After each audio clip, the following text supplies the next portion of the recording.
Humans are really bad at knowing what they want. Like, we suck at predicting our future happiness. We consistently miss the mark on what we think will make us super happy in the future. This video is all about helping you to get clarity on what you actually want in your life. Not what you think you want, but what you actually want. When people design products, they tend to actually go out of their way not to directly ask the user what they want. Because in the words of Steve Jobs, customers don't know what they want until we've shown them. Instead, people who create products tend to observe people in their day-to-day, see what pain points they experience. They ask questions about past experiences, as opposed to asking, what do you want? So in this video, I'm going to be diving into some exercises that you can do to help you to get some clarity around what you actually want. So let's dive into some of the exercises that I have done in the past that I think will be helpful to you when you are trying to figure out what you want in life. If you want to, and I highly recommend that you do, download the workbook associated with this video. Firstly, let's talk about an 80-20 analysis of your life. You can do this in many areas of your life. I've primarily done it related to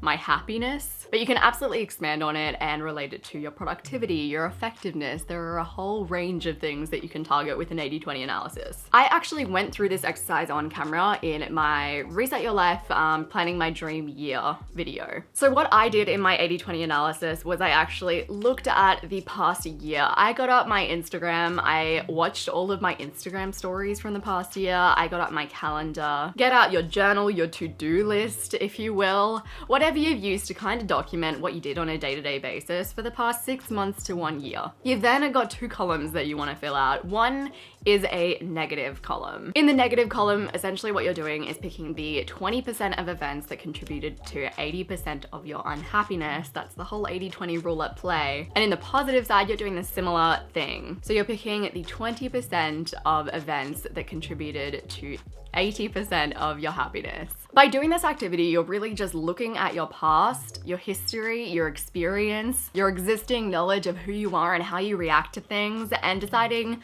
what to do with your time in the future and what not to do with your time in the future to get the most out of your life. Like I mentioned, the 80-20 rule can be applied to so many different areas of life. So for example, Microsoft noted that by fixing the 20% of most reported bugs and errors with their computers, 80% of the related errors and crashes would then be eliminated. So when it comes to your happiness and when it comes to what you actually want out of life, oftentimes you can narrow it down to 20% of the things that you're doing that are actually causing 80% of your happiness, and 20% of the things that you're doing that are causing 80% of your unhappiness. It's the vital few. The 80-20 principle itself came from Richard Koch. I will link his book on the 80-20 principle down below. This particular exercise was actually taken from Tim Ferriss, who does it every single year. This is just a really good way to notice the patterns in your life. And that's why I've left a little bit of space in the workbook, because what you'll find is when you're writing down the negative list of events, you're gonna find commonalities. So with me, drinking contributed to a lot of my unhappiness. This is something that I was like semi-aware of, but putting it down on paper and really analyzing all of the events, experiences, people in your life and seeing like, oh, okay, like multiple times this year, this has contributed to a significant amount of my unhappiness. It makes you pause and think more than you would otherwise. On the other hand, in my positive column, nature tended to stick out a lot. So that's a good indication of me that can influence a lot of different areas of my life, like what activities I choose to do with my days, where I want to live, that will ultimately contribute to a lot of my happiness. I hope that I've explained the 80-20 principle well, but I will have a link down below where you can learn a little bit more about it. So the next activity that I want to talk about is the start, stop, and continue activity. I love doing this exercise. What you're going to find when you do this exercise is that what you wrote down the first time you did the exercise is going to appear again. You've done this activity like 3 times over a space of 2 years. You're gonna be like, oh, okay, so looking back on my stop list, I have like mindless Instagram scrolling. That's obviously something that I really wanna get rid of. Let's actually do this. I don't think it's a magic wand. You're not going to stop all the things on that list immediately or start all the things on that list immediately. And it's unhealthy and unrealistic to think so. But it's a really good reflective exercise, and every single time that you do it, you will find that it'll nudge you more into the right direction. You can do this exercise in whatever format that you'd like. So I usually do it in a bit of a mind map format. I'll branch out out to the things that I want to stop doing, and then I'll branch out to how I can stop doing them. So the start, stop, continue list that I created at the start of the year actually convinced me to do another year of not drinking. I've done a year of not drinking in the past, and I've decided to pretty much give it up completely. We're good so far. It influenced me to completely delete Facebook. I only access it when I want to use Marketplace or there's something on there that I particularly want, but then I delete it afterwards. And to delete Instagram and only download it once a week. It also influenced me to start doing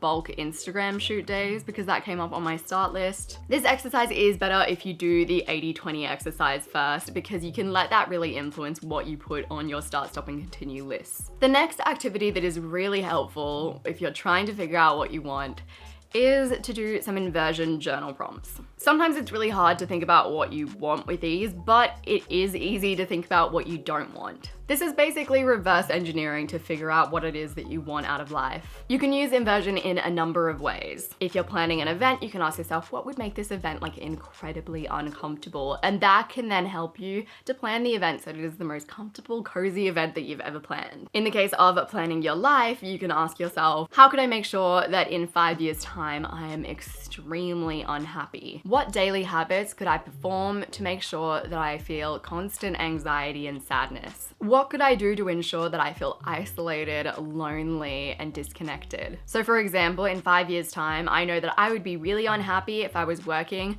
in a big organization with very little vision that I really wasn't excited about. I'd be really unhappy if I hadn't made any strides in addressing my negative self-beliefs and getting out of my comfort zone. That, even just that, reveals so much about what I do want out of life. By inverting the idea of the life that you want to live, so writing down almost the opposite of your dream life, you can get a really strong idea of what you want out of life. The next exercise is the Wheel of Life. You've probably heard of this exercise before because it's well used by coaches and just in the self-help world in general. So when I first did this exercise, I was actually at a workshop that my work sent me on. And it actually made me realize how unfulfilled I felt in the position that I was in at that time. It's a little similar to the 3 buckets tool from How to Live a Good Life by Jonathan Fields.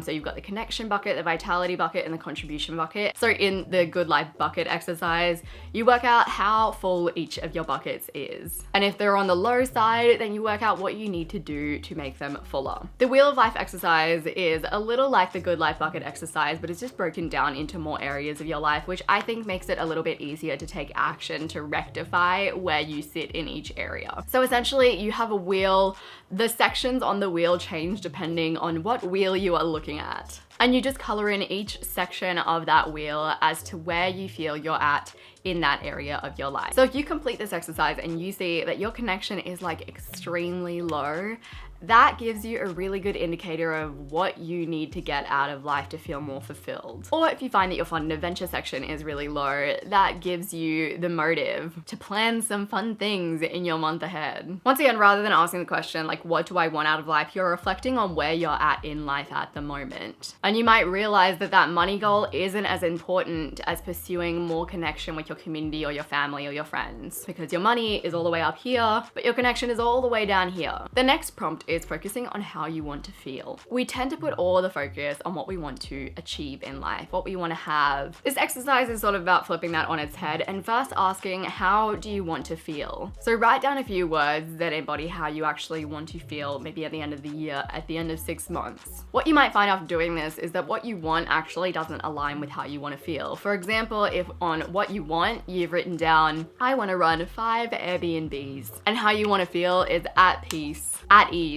easygoing. Running 5 Airbnbs on your lonesome may not be the way to pursue that goal. I've never run an Airbnb, but I imagine it could be a little stressful to manage it all. So the first time that I did this was actually when I read The Desire Map by Danielle Laporte, because before then I'd always just focused on things that I wanted. I looked at goals list and been like, yeah, I want to learn that, I want to do that, with no reflection on how I actually wanted to feel. So how you want to feel can be your word for the year, or it can just be your focus when whenever you set goals. But regardless, it should be driving what you want in life. Because how you feel is really all that matters at the end of the day anyways, when you think about it. Like if you get everything in the world that you could possibly want, but you still don't feel great in yourself, you don't feel the way that you want to feel, then it's really all for naught. If you've gotten to the point in this video, then you are a true badass babe. And I was wondering if I could possibly get your help. I have a link at the bottom of the description. It'll be deleted in a few hours.